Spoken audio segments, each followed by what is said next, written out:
Why is Ulta Beauty under attack? And if you work in communication, why I think you need to know.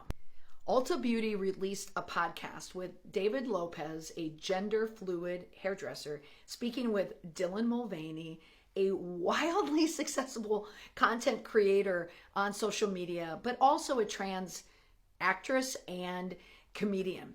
And in this episode, it was all about celebrating girlhood and the challenges that Dylan has as someone who is trans navigating it.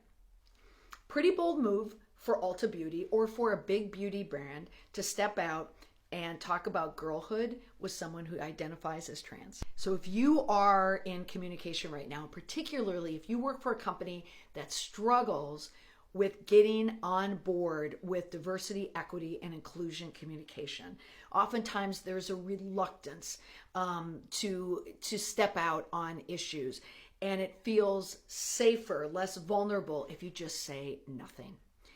Follow along and see what happens when you do say something. Leaders who are reluctant to do it will push back and say, look at all the negativity that is coming from this, even the social media response to this brand. And there may be a cost to it. Yes, there may be lost sales, and we may not know anything about that. But make a point of pointing out the support and the thinking and the people who are supportive or even the people who are neutral. Listen to what they're saying. That's going to be a trend for what DEI communication is like in the future. Don't ignore the boycott. Don't ignore the voices who disagree with this, okay? You want to hear what they have to say and why. And then you just have to do a values check with your organization. And how does your organization align with the values who are very, very much in support of what Ulta Beauty is doing here? And also, communicators, check out what Ulta Beauty is doing here. Look at all the social media posts. Look at the threads created on Twitter. Look at the comments that are allowed to remain and their response to the hashtag. I'm going to keep watching this. I want to see if there's anything more that comes from this.